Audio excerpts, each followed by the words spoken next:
할렐루야. 자리에 앉으시면서 우리 새해 인사 나누시겠습니다. 전후 좌우에 계신 분들과 밝은 낮으로 새해 복 많이 받으세요. 오늘 잘 나오셨습니다. 주님 안에서 오늘도 주께서 주시는 말씀으로 새로워지길 원합니다. 자, 오늘 말씀의 제목은 동행이라고 정했습니다. 누구와 동행할까요? 우리 주님과 동행하는 것입니다. 주님과 동행하는 새해 첫날, 이제 오미크론의 역사로 인해서 이제 성전으로 오는 발걸음을 가로막는 그런 일들이 있는 분들 계시죠. 자, 이렇게 새해 첫날 주님 앞에 나와서 예배할 수 있다고 하는 것은 하나님이 우리에게 주신 특별한 은혜가 임한 것이고, 또 그런 처지와 형편이 되었기에 하나님을 높여 찬양하고 예배하는 줄로 믿습니다. 우리 하나님을 예배하는 오늘 이 첫 시간, 우리가 정말 하나님의 은혜를 사모하며 하나님의 말씀으로 충만해가지고 이 한 해를 열어간다고 하면은 이 한 해 하나님께서 순간순간 우리와 함께 하시고 우리 속에 역사하시는 것을 경험하게 될 줄로 믿습니다. 예, 지난해는 지난해로 두시고 이제 하나님이 허락하신 이 새해가 하나님의 은혜 안에서 활짝 열려지고 여러분들이 하나님의 은총 안에 살아가는 삶이 아름다운 그림으로 그려지는 이 한 해가 되길 원합니다. 허리까지 오는 긴 수염을 가진 할아버지가 계셨어요. 어느 날 손자가 할아버지에게 묻는 겁니다. 할아버지, 주무실 때 그 수염을 이불 속에 넣고 주무세요? 이불 바깥으로 내놓고 주무세요? 아니, 그 질문을 받고 보니까 할아버지가 잘 생각이 나질 않는 거예요. 그래서 손자에게 말했습니다. 얘야, 잘 모르겠는데 오늘 밤에 내가 한번 잠을 자보고 그 다음에 일러줄게 하고 밤에 잠자리에 들었는데 밤새 한잠도 못 잤대요. 이 수염을 바깥으로 내놨다 안으로 집어넣었다 아니라고 한잠도 못 잤다고 하는 겁니다. 여러분, 수염을 의식하지 않았을 때는 잘 편하게 잘 잤는데 손자의 질문을 받고 수염을 의식하다 보니까 이걸 내놓고 잘까 바깥으로 내놓고 잘까 안으로 집어넣고 잘까 그걸 의식하니라고 한잠 자지 못하고 밤새 하얀 밤을 지내고 말았다고 하는 것입니다. 이처럼 여러분, 우리가 의식하지 않고 지날 때는 자연스럽던 것이 뭔가를 의식하게 되면은 아주 부자연스럽게 되는 것을 보지 않습니까? 누군가 짝사랑을 하면은 그 상대를 만나면은 괜히 부자연스럽잖아요. 자연스럽게 행동하지 못하지요. 또 여러분, 이 팬데믹을 지나면서 초기에 아무도 없는 상황에서 말씀을 녹화할 때가 있었어요. 지금은요, 이렇게 나온 것이 얼마나 감사한지 몰라. 여러분들 올 때 얼마나 고마운지 몰라요. 말씀을 전하는 설교자 입장에서 회중이 가득 찬 상황에서 말씀 전하는 것과 아무도 없는 상황에서 말씀 전하는 것은 아주 많은 차이가 나는 거예요. 말씀을 전할 때 여러분, 아무도 없으니까 저 카메라가 그렇게 의식이 되는 거예요. 지금도 카메라가 돌아가지만 그러나 여러분들이 함께 앉아서 이렇게 말씀을 듣고 반응을 하고 하면 저 카메라를 의식하지 않고 제가 이렇게 자연스럽게 말씀을 나눌 수 있는데, 가끔 여러분 영상을 보낼 때가 있어요. 이번 특세에서도 이제 강사 목사님들이 영상을 제작하잖아요. 저도 영상을 제작했는데 여러 번 실패했어요. 굉장히 어색하고 부자연스러운 거예요. 그러다 마침내 이제 완성을 해서 보냈는데, 이렇게 여러분 영상을 제작할 때 사람이 없잖아요. 사람이 없으니까 이 눈길을 어디에 두어야 될지 몰라서 아주 부자연스러워서 정말 제가 전하고자 하는 말씀이 다 담기지 못하는 경우가 정말 그렇게 많이 있다고 하는 것입니다. 의식하지 않았을 때는 자연스럽게 그렇게 할 수 있는데 의식하니까 부자연스러운 것들이 우리가 살다 보면 꽤 많이 있는 것입니다. 그중에 우리 골프들 좋아하시니까 골프 선수들이 한 25% 정도 경험한다고 하는 입스라고 하는 것이 있습니다. 이 골프 선수가 샷을 할 때 이게 몸에 배인 대로 자연스럽게 샷을 하면 자기가 원하는 곳에 공을 갖다 놓을 수 있는데, 샷하는 것을 의식하게 되면 뒷땅을 치고 아주 홈런을 치고 그런다고 하는 거죠. 타이거 우즈 같은 세계적인 선수도 입스로 인하여서 한참 헤맨 적이 있다고 하니까 입스 한번 걸리면은 호암마마보다 무섭다고 하는 거예요. 칠 때 의식하는 거예요. 이게 제대로 갈 것인가, 혹 안 맞으면 어떡하는가, 이런 의식을 하게 될 때 불안감이 찾아오고 경기를 망치게 된다고 하는 것입니다. 새해 첫 주일입니다.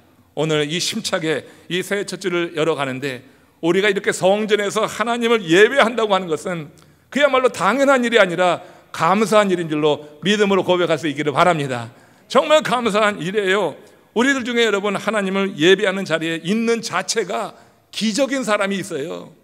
이 예배에 나온 것이 기적인 사람이 있다고 하는 거죠.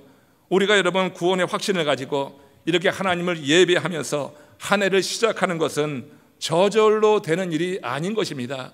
영적인 입술을 잘 극복하고 그 외에 여러 요건이 맞기 때문에 오늘 우리가 이 자리에서 예배하는 줄로 믿습니다. 오미크론이라 해서 이 우리의 발길을 막는 그런 경우가 우리 성도들 가운데도 있었다고 하는 거예요. 여러분, 모든 여건이 맞을 때 하나님의 성전에서 예배하는 것을 자연스럽게 예배하는 줄로 믿습니다. 우리의 마음의 두려움과 염려를 주는 오미크론으로 인해서 부자연스럽게 그렇게 예배하지 말자고요. 예배하는 이 시간에 오직 하나님께 집중하시기를 주의 이름으로 축원합니다. 예배 드리는 여러분들이 아멘으로 화답하고 또 전하는 목사도 성령이 충만해서 말씀을 전하면서 호환되어지는 이런 상호관계 속에서 하나님이 받으시는 아름다운 예배, 하나님께 올려지는 예배가 드려지게 되는 줄로 믿습니다. 성령의 역사 속에서 우리 이 본당과 각가정의 제단에서 함께 우리 남풀의 가족이 올리는 이 예배, 새해 첫 주일 이 예배가 우리 하나님이 기뻐 받으시는 그런 아주 자연스러운 우리 마음에서 우러나오는 그런 예배 될 수 있도록 우리가 이 예배 속에서 성령의 임재를 구하면서 같이 참여하기를 원합니다. 우리가 그런 것입니다. 의식 없이 살던 때 우리는 자신의 삶에 대해서 별 고민하지 않았습니다. 특히 죄에 대한 의식이 없이 살던 그때 죄 때문에 힘들어한 사람이 있습니까?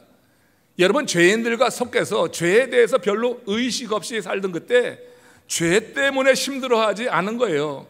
죄인들 속에 살면서 그냥 죄 짓는 것을 물 먹듯이 자연스럽게, 그때 죄에 대한 의식이 없으니까 그 죄 짓는 것이 그냥 자연스러운 거예요.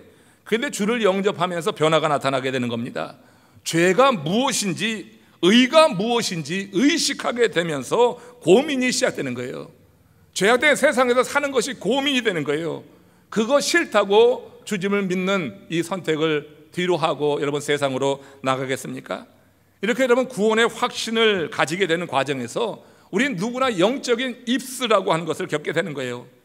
이 입스를 이겨낸 사람이 드리는 예배, 이것이 하나님 앞에 자연스러운, 하나님 앞에 감격으로 드리는 예배가 되는 줄로 믿습니다. 하나님을 예배하는 이 자리에서 죄에 대해서 계속해서 의식하고 고민하고 그래서는 자연스럽지가 않은 거예요.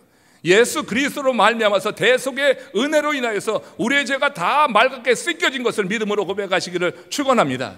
죄에 대한 의식, 죄가 내가 씻겨졌다고 하는 그런 확실한 믿음 가지고 하나님 앞에 드리는 예배가 자연스러운 예배, 그래서 여러분 하나님의 은혜를 사모하며 드리는 그런 예배가 될 것이라고 하는 거예요. 오늘 본문 이와 관련해서 우리에게 주는 교훈이 있어서 좀 나누는 겁니다. 이스라엘을 이끌고 출애굽한 모세가 시내산에 이르러서 하나님의 부름을 받지 않아요? 그래서 시내산에 오르게 되는 것입니다. 하나님은 그들에게 당신의 법을 주셔서 그 백성을 질서 있게 이끌어가기 위해서 하나님께서 모세를 부르신 거죠. 430년 애굽 생활하면서 그 중에 상당 시간을 노예로 지냈으니 이게 사람은 많은데 한 200만 명이 되는데 이게 다 오합지졸과 같은 거예요. 자기 주장을 하고 막 그러는 거예요. 그러니 하나님께서 이 백성을 이끌고 가나안으로 들어가게 하기 위해서 하나님이 법을 주시사 그들 가운데 질서를 세울 필요가 있으셨고, 이 모세에게 지도력을 더해주시기 위해서 모세만을 따로 부르셔서 하나님의 산에 오르게 하시고 40주야를 그와 함께 대면하면서 하나님께서 그에게 돌판에 십계명을 적어 보내주신 것을 우리가 기억합니다. 근데 그동안에 산 밑에 있던 이스라엘 백성들 사이에서 동요가 일어나기 시작하는 것입니다. 모세와 함께 있을 때는 불평하기도 했지만 그래도 모세를 바라보면서 나왔어요. 근데 모세가 눈에 보이지 않는 이 40여일 동안에 갑자기 현실이 의식되는 거예요. 애굽에서 나와서 광야를 지날 때 물이 없어서 불평하기도 했지만 그래도 모세 바라보면서 믿고 나갔었는데 모세가 없으니까 현실이 확 인식이 되는 거예요. 광야라고 하는 현실이 의식되니까 두려움이 밀려오게 되었다고 하는 것입니다. 영적인 입스에 걸린 거예요. 눈에 보이는 어떤 대상이 사라지게 될 때 그들이 이렇게 광야라고 하는 현실을 바라보게 되면서 그러면서 두려움이 밀려오게 되었다고 하는 겁니다. 그러면서 불안하게 되었다고 하는 거예요. 그래서 모두 다 집단적인 아주 강박관념에 사로잡히게 되면서 아주 엉뚱한 일을 하는 거예요. 입스에 걸리면은 세계적인 선수도 정말 엉뚱한 일을 하듯이 엉뚱한 일을 했는데 그게 출애굽기 32장 1절에서 4절 말씀에 이렇게 기록이 되는 겁니다. 한번 같이 읽겠습니다. 백성이 모세가 산에서 내려옴이 더딤을 보고 모여 백성이 아론에게 이르러 말하되 일어나라 우리를 위하여 우리를 인도할 신을 만들라. 이 모세 곧 우리를 애굽 땅에서 인도하여 낸 사람은 어찌 되었는지 알지 못함이니라. 아론이 그들의 손에서 금고리를 받아 부어서 조각칼로 새겨 송아지 형상을 만드니 그들이 말하되 이스라엘아 이는 너희를 애굽 땅에서 인도하여 낸 너희의 신이로다 하는지라. 모세가 눈에 사라졌을 때 그들이 현실을 의식하게 되니까 이런 엉뚱한 짓을 하고 마는 거예요. 하나님이 가장 미워하시는 우상 숭배를 그것도 하나님의 산 그 밑에서 저지르고 있는 이런 모습을 우리가 보는 겁니다. 이 일에 하나님께서 얼마나 진노하셨던지 노아 시대 때 내렸던 홍수 심판처럼 그들을 싹 쓸어버리겠다 그렇게 경고하고 말씀하셨어요. 이에 모세가 어떡합니까? 모세가 하나님 앞으로 나갑니다. 그리고 애곡합니다. 그리고 간구하는데 이런 기도를 올리는 거예요. 출애굽기 32장 31절 32절에서 모세의 기도를 들어봅니다. 같이 읽습니다. 이 백성이 자기들을 위하여 금신을 만들어 싸우니 큰 죄를 범하였나이다. 그러나 이제 그들의 죄를 사하시옵소서. 그렇지 아니하시면 원하건대 주께서 기록하신 책에서 내 이름을 지워버려 주시옵소서. 여러분 지금 이 모세는 바로 그 극단적인 그야말로 아주 배수진을 친 기도를 하나님께 올리고 있는 거예요. 하나님께서 기록하신 책에서 내 이름을 제하여 주시옵소서. 이거 계시록에 나오는 생명록과 같은 것이 아닐까. 그 책에서 내 이름을 지워달라고 하는 것은 내 목숨을 거두어달라는 것보다 믿음이 있는 사람에게는 더 중요한 일이에요. 믿음이 있는 사람은 육신의 죽음에 대한 두려움이 아니라 영원한 생명록에서 이름이 지워지는 것을 두려워해야 될 줄로 믿습니다. 근데 지금 모세가 하나님께서 그 백성의 그 죄를 보시고 심판하신다고 하니까 그가 자신이 이끌고 나온 그 이스라엘 백성들 동족들이 그렇게 하나님이 심판받는 것에 대해서 염려하면서 하나님께 내 이름이 그 생명록에서 지워져도 좋으니 하나님 거두어 주시옵소서. 모세가 자기의 유익을 위한 기도가 아니잖아요. 모세가 지도자로서 그 공동체를 위해서 하나님의 심판으로부터 그들을 지키기 위해서 모세가 그렇게 하나님께 간절히 배수진을 치고 하나님께 올리는 이 기도에 하나님이 응답을 하신 것입니다. 그래서 출애굽기 33장 1절에 보면은 하나님이 이렇게 모세에게 대답하시는 거예요. 같이 읽겠습니다. 여호와께서 모세에게 이르시되 너는 네가 애굽 땅에서 인도하여 낸 백성과 함께 여기를 떠나서 내가 아브라함과 이삭과 야곱에게 맹세하여 내 자손에게 주기로 한 그 땅으로 올라가라. 하나님께서 모세에게 그 죄악의 자리에서 이 백성을 이끌고 이제 나가서 가나안으로 들어가라 그렇게 말씀하신 거예요. 그들을 용서하시면서 그 모세에게 지도력을 더해 주시면서 그렇게 하신 말씀이에요. 이 말씀을 받고 모세가 뭐라 대답합니까? 출애굽기 33장 12절에 보면은 하나님께 그 말씀을 듣고 하는 이야기예요. 같이 한번 읽습니다. 오늘 본문의 말씀입니다. 주께서 내게 이 백성을 인도하여 올라가라 하시면서 나와 함께 보낼 자를 내게 지시하지 아니하시나이까. 하나님 어떻게 내가 이 백성을 다 이끌고 갑니까?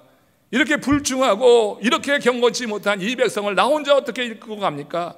하나님 나로 하여금 이 백성을 가나안 땅으로 이끌어 가라 하신 말씀은 좋은데 나와 함께 이 백성을 이끌 사람을 붙여줘야지 되지 않겠습니까? 사역이라고 하는 것이 혼자 되는 게 아니거든요. 함께 하는 자가 있을 때 사역이 되죠.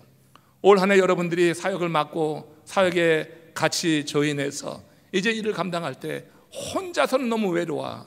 그 감당하기 어려워요. 그 같이 하는 사람이 있으면 더 힘이 나잖아요. 시너지 효과가 있는 거 아니에요. 모세가 하나님이 그 백성을 멸하지 않고 가나안 땅으로 들이라고 하는 것은 좋은데 하나님 그렇다고 하면 나와 함께 갈 자를 붙여주셔야지 되지 않겠습니까? 이렇게 하나님께 질문을 하게 되는데 이 질문에 대한 하나님의 답변이 오늘 우리가 마음에 새겨질 거고 이 한 해를 시작하면서 이 말씀을 여러분들 심령에 온전히 새기려 주의 이름으로 축원합니다. 그러면 한번 읽어보겠어요. 출애굽기 33장 14절 하나님이 모세에게 주는 답변입니다. 같이 읽습니다. 여호와께서 이르시되 내가 친히 가리라. 내가 너를 쉬게 하리라. 여러분 이 말씀을 들었을 때 모세의 심령이 어땠을까를 저는 가끔 생각해요. 제가 지난 한 8, 9년 동안 우리 남부를 섬기면서 중간중간 겪었던 여러 일들을 생각하면 이 말씀이 그렇게 마음에 와닿을 수가 없어요. 지금 모세가 어떤 심정으로 하나님이 주신 이 말씀을 받았을까? 얼마나 큰 감동과 전율이 그에게 전해졌을까? 모세는 함께 이 백성을 이끌어갈 사람을 붙여달라고 하는데 하나님이 친히 함께 하겠다고 하는 거예요. 하나님에 대한 믿음을 갖고 있는 모세에게 이것보다 더 힘이 되는 말씀이 어디 있겠어요? 하나님이 함께 하겠다, 내가 친히 가리라, 너는 쉬어라 하는 얘기예요. 우리 하나님, 모세가 얼마나 마음고생했는지, 얼마나 힘들었는지, 그 백성을 이끌면서 얼마나 고통스러웠는지 그걸 다 아셨어. 하나님이 친히 갈 테니 너는 쉬어라. 그를 그 일에서 제외시키는 것이 아니라 하나님이 앞서갈 테니 너는 나 뒤를 따라오면서 쉬어라, 내가 하는 일을 봐라 하면서 모세를 격려하는 것을 들을 수가 있습니다.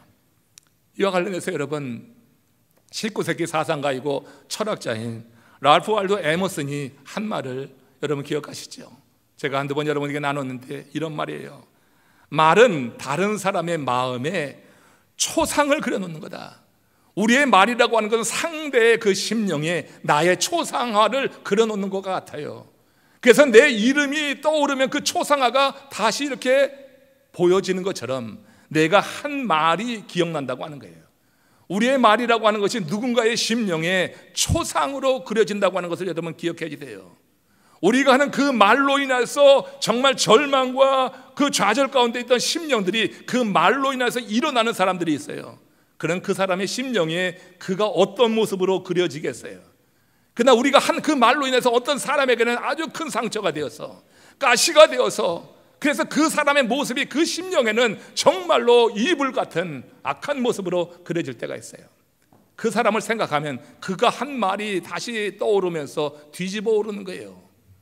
그래서 그 삶이 여러분 고통스러운 일들을 겪지 않아요? 사람의 말이 그런 겁니다. 올 한 해 우리가 하는 말이 상대의 마음에 어떻게 그려질지를 여러분 생각하시면서 말을 잘 구별합시다. 그 말로 인해서 그 심령이 정말 새로워지고 힘을 얻고 할 수 있는 그런 말을 전하여서 그 심령 가운데 여러분들의 초상이 정말 아름다운 모습으로 그려지기를 바랍니다.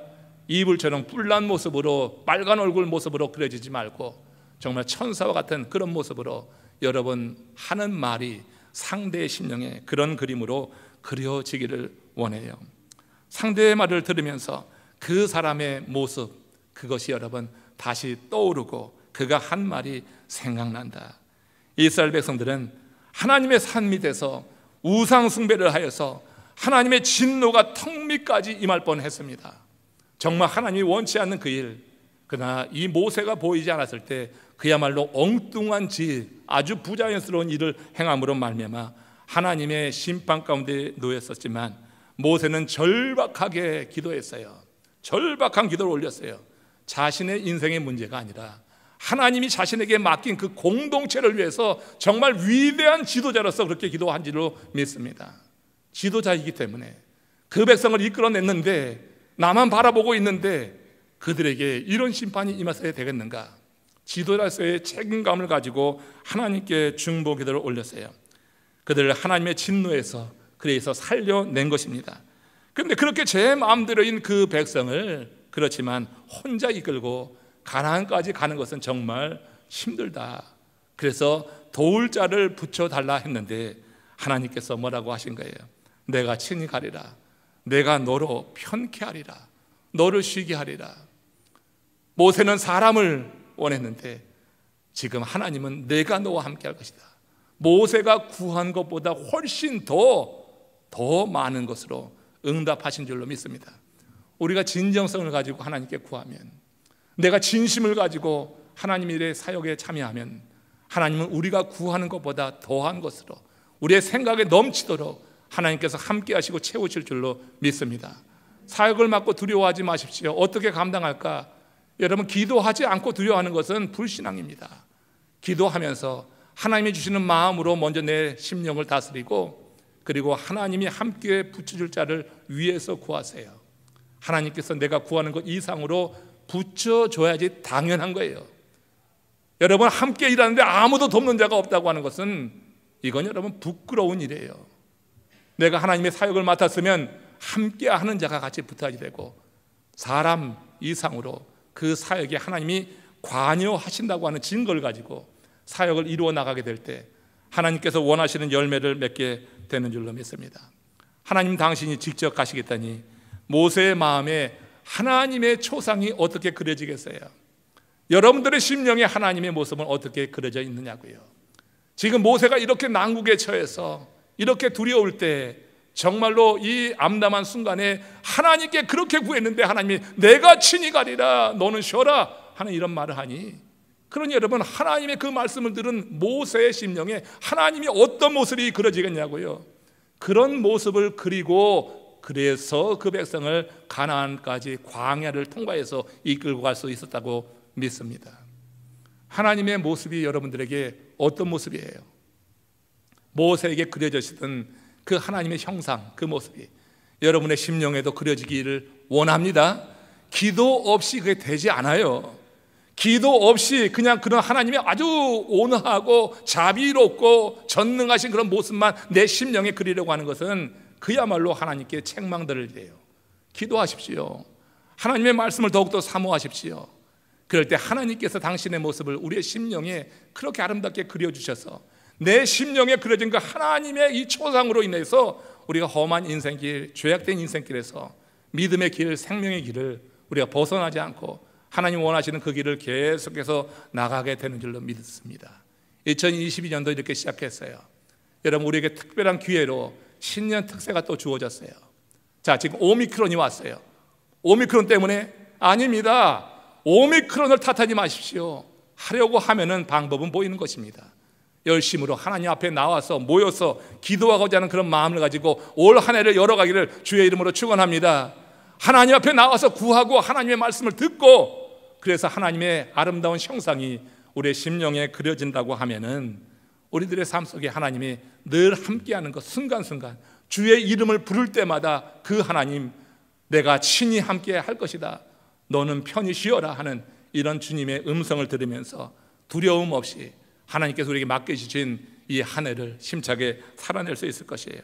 2020년도 첫 주일 예배, 오늘 함께하는 우리 앞에 이제 하얀 화선지 같은 한 해가 펼쳐졌어요. 지난해 우리가 그 화선지에 아주 엉망으로 그림을 그렸다고 하더라도 오늘 잊어버리십시오. 새롭게 시작되는 이 한 해, 이 하얀 화선지 같이 펼쳐진 이 한 해, 여러분 어떤 그림을 그리시겠어요? 어떤 그림을 그리시겠어요? 올해도 변함없이 마주하게 될 숱한 선택의 그 귀로에 섰을 때 믿음의 선택을 하시기를 주의 이름으로 축원합니다. 믿음을 선택하기 위해서는 내 안에 말씀이 있어야 돼요. 내가 성령의 지도를 받아야지 믿음의 선택을 하는 거지, 그렇지 않으면 세속적인 선택만 하고 육적인 선택만 하고 자신의 생각만 의지하고 나갈 수밖에 없어요. 수없이 만나게 될 선택의 기로에 우리가 믿음의 선택을 한다고 하는 것, 그럴 때 여러분 우리 앞에 펼쳐진 이 화선지에 정말 하나님이 기뻐하시는 아름다운 그림이 그려지게 될 거예요. 우리가 가는 길에 많은 장애가 있을 것입니다. 오미크론은 물론이고 그 외에 사업적으로 건강적으로 우리가 처할 그런 여러 가지 인생의 문제, 난관이 올해도 변함없이 우리 가운데 찾아들게 될 것입니다. 하나님 우리에게 공고한 일과 형통한 일을 번갈아 두셔서 우리의 미래를 알지 못하게 하심으로 오직 하나님만 바라보게 하신다고 전도서 기자는 말하고 있어요. 올해도 변함없이 우리 앞에 길을 가로막는 많은 장애들이 있겠지만 그 선택의 기로에 우리가 믿음의 선택을 한다고 하는 것, 하나님의 말씀으로 채우고 성령의 지도를 받게 될 때 믿음의 선택을 할 수가 있는 것이고, 우리 앞에 이 하얀 화선지 같은 이 한 해에 우리가 그리는 그림이 하나님을 기쁘시게 하는 그런 그림이 되기를 원합니다. 하나님 보시기에 그야말로 얼굴을 돌리는 그런 그림이 아니라 하나님이 보시고 정말 기뻐하는 이런 아름다운 그림이 그려지는 한 해 되길 원해요. 사람들은 매해 새해를 시작하면서 각각 다른 꿈과 비전이 있습니다. 오늘 이 자리에 참여한 여러분들도 다른 꿈과 비전이 분명히 있을 거예요. 아무 생각도 없이 예배에 참여하는 사람 있을까? 새로운 해를 맞이하는 사람이 있을까? 그래도 이러니 저러니 어떤 생각을 하고 꿈을 갖고 새해를 시작할 것입니다. 그래서 그들이 순간순간 선택하며 그리는 인생의 그림은 각 사람의 꿈이 다르기 때문에 각 사람의 그림은 다양할 수밖에 없어요. 제가 그리는 그림도 있어요.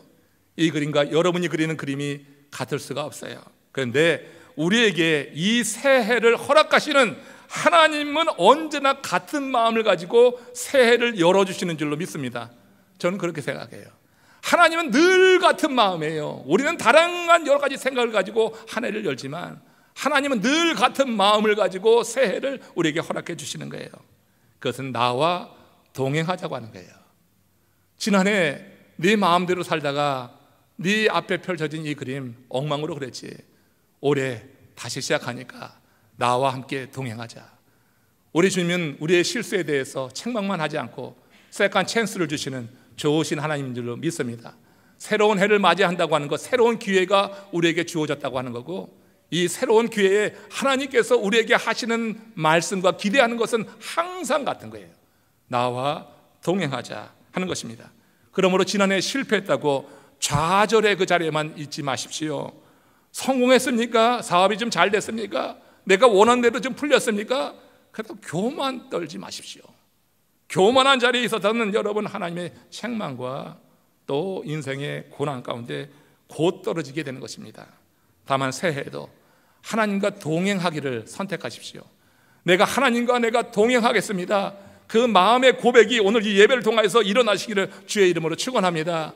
주님께서 친히 함께 가겠다고 하는 2020년도 이 한 해가 주님과 함께 하겠다고 하는 여러분의 고백을 통하여서 그것이 여러분의 삶 속에 경험되시기를 원합니다. 히브리서 11장 1절은 그런 의미에서 우리에게 던져주는 의미가 큰 겁니다. 같이 읽겠습니다. 믿음은 바라는 것들의 실상이요 보지 못하는 것의 증거니 선지자들이 이로써 증거를 얻었느니라. 여러분 2020년도 맞이하는 우리 앞에는 여전히 물리적인 어둠이 있습니다. 오미크론이 지금 확산되고 있는데 이 오미크론이 코로나가 사라지는 그런 징조로 많은 이들이 말하고 있으니 너무 두려워하지 마십시오.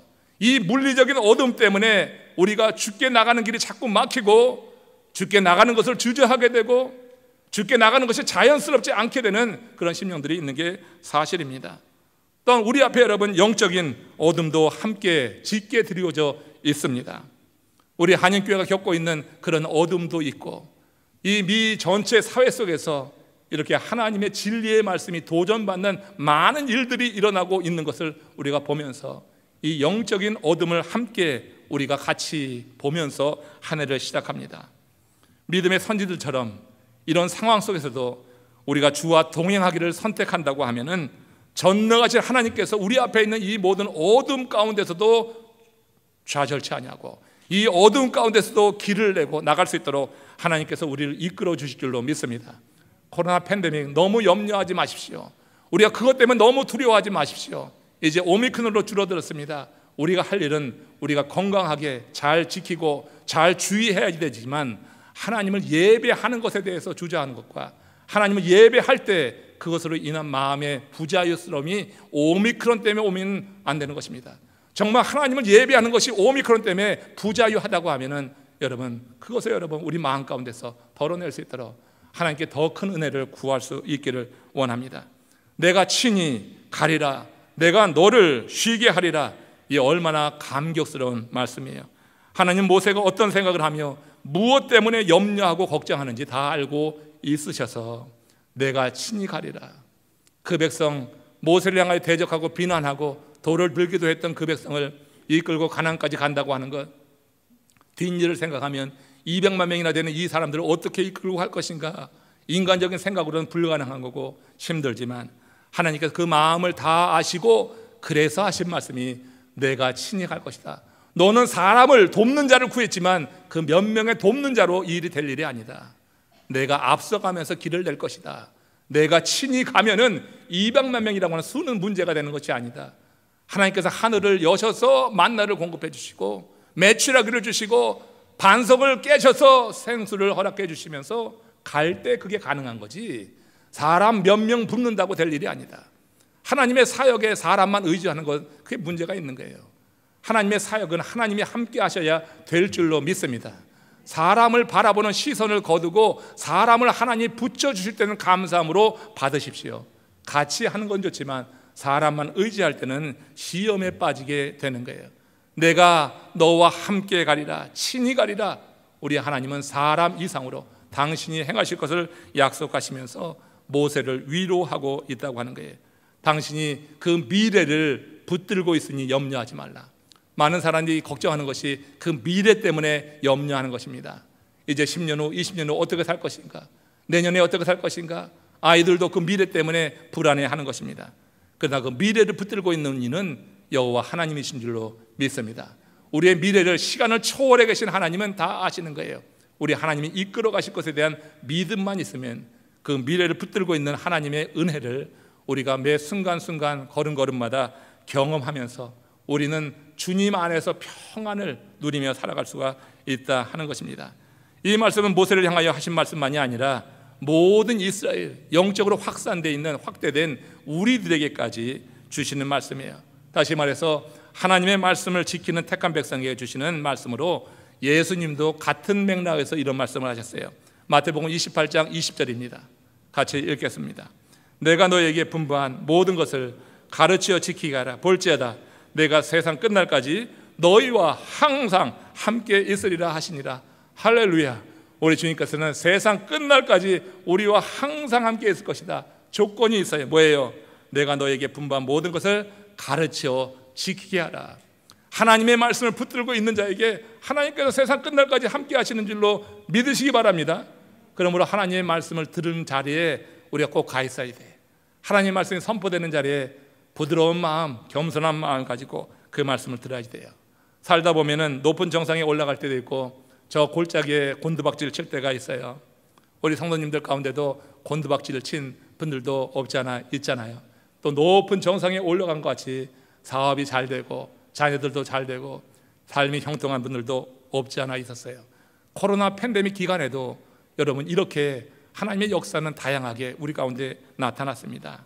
중요한 것은 우리가 그 모든 일을 이루시는 하나님을 인식하고 그 하나님 앞에 나오는 거예요.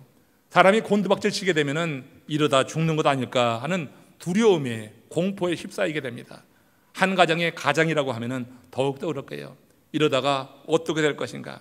그러나 여러분, 그런 때라 할지라도 주의 이름을 부르는 모든 사람을 하나님께서는 기억하시고 그 어두운 그 수렁에서 건져내시는 그런 능력 많으신 주님을 믿습니다.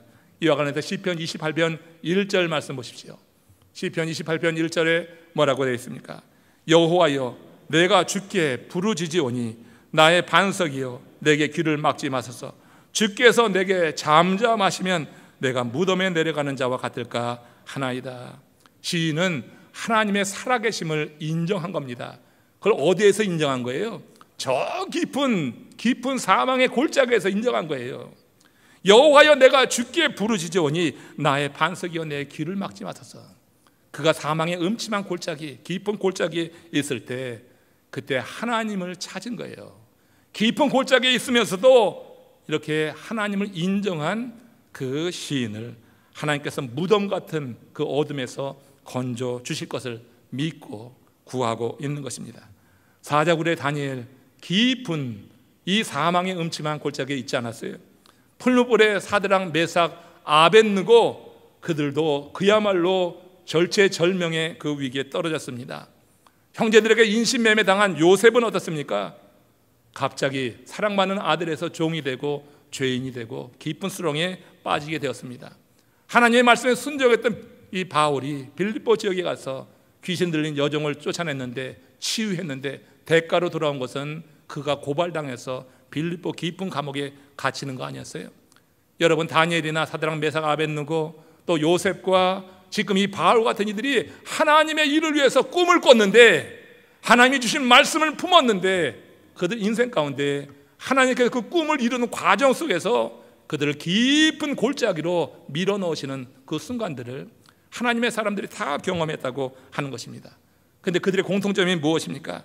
하나님께서 동행하신다고 하는 믿음으로 그들은 두려워하지 않았어요. 하나님이 함께한다고 하는 그 믿음이 확실하게 그 심령에 새겨져 있고 하나님의 초상화가 그들 마음 가운데 그야말로 아름답게 그려져 있기 때문에 하나님의 역사를 의심하지 않고 하나님의 역사를 기대했다고 하는 거예요. 그래서 그 죽음의 골짜기에서도 내 영혼 평안해 이런 노래를 올리잖아요. 바알 같은 경우가 그렇지 않았습니까? 감옥에서 하나님께 찬미하고 기도하였더니 하나님께서 지진을 일으키셔서 옥문을 열게 하신 이 일을 보지 않아요. 이들의 공통점은 하나님을 그때 부르짖는 거예요. 하나님이 그들 가운데 역사하신 그 초상화가 있어요. 그들 가운데 주신 말씀이 있어요. 하나님께서 택한 권속들을 쓰실 때는 먼저 말씀을 보내주시는데 이 말씀이 그들 가운데 살아있는 거예요. 아름다운 그림으로 그려져 있는 거예요. 그러니까 그 사망의 음침한 골짜기에서도 하나님의 이름을 부르면 하나님의 말씀이 생각나는 거예요. 하나님의 이름을 부르면 하나님의 그 형상이 생각나는 거예요. 하나님이 하신 말씀이 떠오르는 거예요. 그러면서 어둠도 절망도 이기게 되었다고 하는 겁니다. 2022년도 교회표 하나님으로서는 다 하실 수 있느니라 이렇게 정했습니다. 이 말씀, 주께서 낙타 비유로 부자가 천국에 들어가는 것이 어렵다, 바늘기로 들어가는 것보다 더 어렵다 하는 말씀을 하시면서 그러나 하나님으로서는 다 하실 수 있다 이렇게 말씀하신 거예요. 이 비유를 통해서 제자들이 깜짝 놀랐어요. 당시의 부자는 축복으로 여겼는데 하나님께서 주께서 말씀하시는데 이게 뭐 낙타가 바늘기로 들어가는 게 더 쉽다고 하니까 뭐라고 질문합니까? 그런즉 누가 구원을 얻을 수 있사오리까? 제자들의 질문 너무나 당연한 거였어요. 누가 그러면 제 구원을 얻을 수 있겠습니까? 예수님이 이런 말씀하셨다고 하면 부의 기준을 말씀해 주셨어야 돼요. 부자가 어떤 사람이 부자인지. 그러나 성경에는 부자가 어떤 사람이라고 구체적으로 말하지 않아요. 저희가 초등학교 다닐 때 꼭 매년 학교에서 조사하는 게 있었어요. 가정 실태 조사라고 해가지고 그 내가 살고 있는 집이 네 집이냐, 전셋집이냐, 사골세냐 그거 물었고, 네 집에 TV 있냐, 네 집에 또 뭐가 있냐, 전화가 있냐, 네 집에 식모가 있냐, 뭐 이런 거 물었어요. 여러분 기억하시죠? 그런 거 물었어요. 그래서 가정 실태 조사라고 하는 걸 했어요. 제가 다닐 때 우리 또래 아이들은 부잣집을 어떻게 정했냐면 2층 집에 전화가 있고 TV가 있고 그 당시에는 식모가 있었는데 식모 있으면 부자로 쳐줬어요. 그냥 쳐줬어. 그럼 너는 부자다 그렇게 생각했어요. 우리들은 가정 실태 조사에 늘 중상층이라고 적었어요. 실제로 중상이 되지 않는데도 그냥 그야말로 창피해서 중상층이라 늘 적었던 기억이 난단 말이에요. 여러분 어떤 부의 기준이라고 하는 거 시대마다 있는 거예요. 근데 우리가 70년대 그런 부의 기준이 지금도 여러분 똑같이 적용된다고 하면 이게 말이 되겠어요? 그러니까 주님께서 부자가 천국에 들어가지 못한다고 하는 말을 할 때 세상적인 물질적 개념을 가지고 부를 기준을 정해줄 수가 없는 거예요. 주님이 말씀하신 건 다른 개념이기 때문에 여러분 70년대 그 부자로 여겼던 사람 지금 우리가 다 그 부자예요. 우린 차를 몇 대나 굴리고 있어요. 우리 집에 여러분 70인치 TV도 있잖아요. 여러분 집에는. 우리 집에는 30인치밖에 없어요. 여러분의 지연아, 여러분 개도 여러분 셀폰을 메고 다니는 시대예요. 강아지들도. 이런 시대에 살아가니 우린 다 부자인데, 그렇기 때문에 부를 물질적 개념으로 말한다고 하는 것은 이게 여러분 온 시대에 이게 같이 공감할 수 있는 게 아니에요. 예수님이 말씀하신 부는 무엇입니까? 그것은 물질의 많고 적음을 떠나서 물질에 종속된 사람인지 물질을 다스리는 사람인지 이걸 말하고 있는 거예요. 물질에 종속된 사람이 지금 천국에 들어가지 못한다고 하는 바로 그 부자를 말하는 것입니다. 가난하면서도 물질에 종속된 사람이 있고요, 부자이면서도 물질에 자유한 사람이 있어요. 여러분 어떤 사람이 되겠어요? 우리가 이런 부자이면서도 물질에 자유한 가난한 심령이 가난한 사람이 될 때 그때 여러분 천국을 소유받는 줄로 믿습니다. 천국은 물질적 개념에서 가난뱅이만 가는 곳이 아니에요. 가난뱅이들이 하나님을 더 사모할 수는 있겠지. 그렇지만 가난이 천국에 가는 조건은 될 수 없는 것입니다. 우리가 물질에 대해서 집착하지 않을 때 그때 심령이 가난한 자로서 우리가 천국을 소유받게 된다고 하는 거예요. 믿음의 경주에서 물질에 주는 유혹이 상당히 큽니다. 우리의 목표를 흐트려 드리는 것입니다. 그래서 예수님께 나왔던 그 제자들이 이 물질에 걸려가지고 주님을 따르지 못하고 돌아갔던 관원들도 있지 않아요? 물질을 극복하는 것은 사람으로는 할 수가 없어요. 물질에 집착해서 벗어나는 것은 어떤 마약에 중독된 것 같아서 자기의 힘만으로 그 어딕션에서 벗어날 수가 없는 거예요. 물질의 집착은 그런 약에 그렇게 중독된 것과 그 이상이에요. 그래서 예수님은 물질과 하나님과 만문을 겸하여 섬길 수 없다고 해서 이 물질을 신의 경지에 올려놓고 물질에서 벗어나는 게 얼마나 어려운지 그렇게 말씀하셨잖아요. 그래서 물질의 집착에서 벗어나는 것은 사람이 할 수 있는 일이 아니다. 이건 하나님이 하실 수 있는 일이다. 그래서 사람으로는 할 수 없으되 하나님으로는 할 수 있다. 다 할 수 있다. 이 말씀을 하신 거예요. 이것이 우리의 올 교회 표가 됩니다. 이 표대로 우리가 주와 동행하면서 하나님이 함께 하시는 그런 역사를 순간순간 경험하시고, 하나님이면 다 하실 수 있다고 하는 믿음 가운데서 인생의 장애를 만나게 될 때 장애 때문에 주눅들고 장애 때문에 머뭇거리고 돌아가지 말고, 인생의 장애가 있다 할지라도 하나님으로는 다 할 수 있다, 하나님 주신 말씀을 품고 하나님의 그림을 멋지게 그려놓고, 그리고 주의 이름을 부를 때마다 내 앞에 있는 장애를 넘어갈 수 있는 능력이 있길 원해요. 신년마다 예전에는 TV에서 그런 프로그램이 하나 있었어요. 큰 트랙터, 사람 키마다 큰 그 바퀴를 갖고 있는 트랙터가 그 운동장 안에 뭐 그냥 자동차를 뭐 한 대여섯 대, 10대까지도 놓고, 그리고 아주 그냥 높은 그런 그냥 이 흙으로 만든 언덕도 만들어놨는데, 근데 여러분 그 트랙터 운전대를 잡고 있는 사람은 자동차가 그렇게 널려져 있는데 두려워하지 않아요. 그 자동차를 향해서 그냥 가는 거예요. 자동차를 밟고 지나가는 거예요. 그 높은 그 둔덕도 두려워하지 않는 거예요. 이 운전대를 잡은 사람은 그냥 그걸 지나가는 거예요. 여러분, 우리의 믿음이 그렇다는 것입니다. 우리가 정말 내 자신이 커지고 하나님은 이렇게 작아버리니까 우리 앞에 있는 이 장애와 문제 가운데서 우린 주저하고 두려워하고 아무런 일도 못하는 거예요. 우리 삶에서 하나님으로서는 다 하실 수 있다고 하는 이 믿음을 우리가 붙잡게 될 때 하나님이 우리의 삶에 크게 역사하시고, 나는 착해, 그래서 내가 친히 가리라 하신 주님의 말씀처럼 나는 주님의 뒤를 따라가면서 내 인생 앞에 있는 아주 거대한 인생의 문제까지도 두려움 없이 여러분 그것을 마주하고 넘어가는 그런 은혜를 하나님께서 우리에게 허락해 주시기를 바랍니다. 하나님으로는 다 할 수 있어요. 이 믿음을 갖게 될 때 우리는 큰 바퀴를 갖고 있는 트랙터처럼 우리 앞에 있는 인생의 문제 가운데 주눅들지 않고 주저하지 않고 하나님께서 우리에게 보여주시는 생명길로 쭉 나가게 될 줄로 믿습니다. 그러면 올 한 해를 지나면서 주와 동행하겠다, 모든 순간마다 주와 함께했다는 이런 고백 속에서 여러분들 모두가 다 승리하시는 우리 남풀의 가족들 되시기를 바랍니다. 2022년도 첫 예배 나오심을 다시 한번 축복하고, 여러분들 삶 속에 이렇게 함께 하실 하나님이 여러분 인생 속에 역사하실 일을 기대하시면서 이 시간 다 같이 고개 숙여서 합심으로 기도하시겠는데, 올 한 해를 주님께 맡기십시오. 두려워하지 마십시오.